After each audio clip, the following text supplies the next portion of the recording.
Pero parang mali eh. Alam mo, magmula nung hindi ko inalagay yung Gcash ko, ang bagal ng pera dumating sa akin. Oo. Nung nasa Pasay ako, laging may laman ng Gcash ko.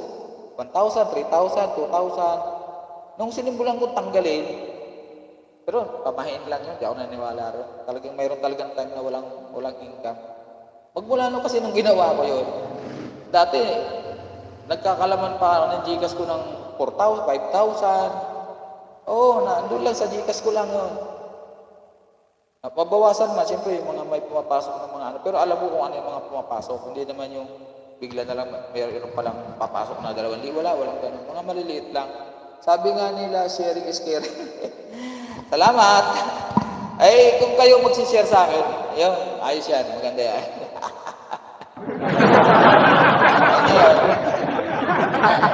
Ayan, wala na akong mga ayan, kay Bro Eli, wala akong membership na dyan.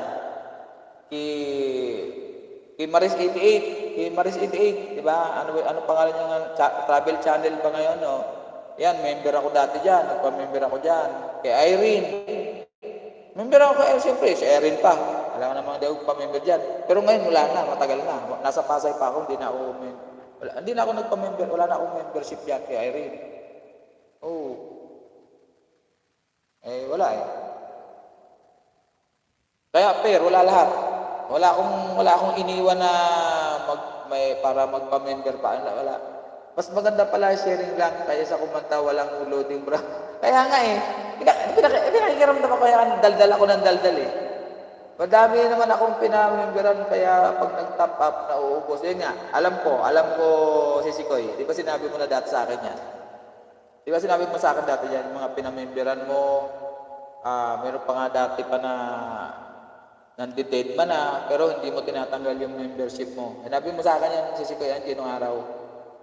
Nung araw, mga 2024 pa yata yun, 2023. Pag nagpa-member si Sikoy Angie, kahit anong mangyari, whatever happens to your friendship or whatever, in YouTube or in personal friends, basta, pag nagpa-member si Sikoy Angie, kahit hindi na nagpaparamdam, hindi na dumadalaw sa kanya, hindi niya inaalis yung membership niya. Ayan o, hindi ako nag-aalis. Ayan si Sikoy Angie. Natandaan ko yan, binanggit sa akin nung araw yan.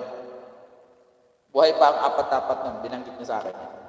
Si Eli, totoo nga, di nag-loading. Oo nga eh. Ano kaya, kanta ko? Pag kumanta ako, mag-loading. Putik na yan. Pag kumanta ako, check ka, mag-loading. Sigurado yan. Naagawan ng music yung signal mo. Kalokohan naman yan. Grabe naman yan.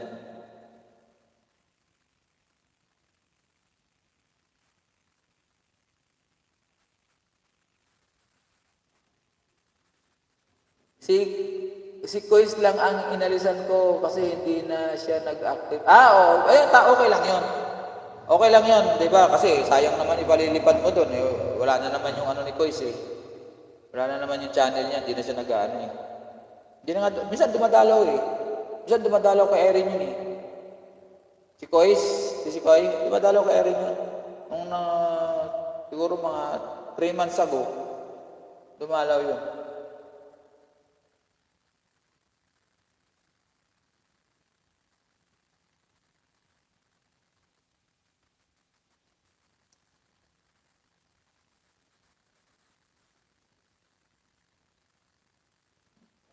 Oo, dumalaw din sa akin. Si Chris naman pag may time siya, ayun naman siya. Kaso lang, hindi na talaga siya active. Sinabi naman niya na hindi na siya active. Nabayaan niya na. Kanta ulit to. Ito, kantahan kita bro. Andiyan ba si Mami Pe? Pwede ba mag-holding hands kayo? Bro Eli. Pwede ba request ko lang, kakanta ako, pero mag-holding hands kayo ni Mami Pe. Ha? Say yes. Kakanta ako. Pero kailangan hawakan mo yung kamay ni Mami. Ayan, nag-reset ako.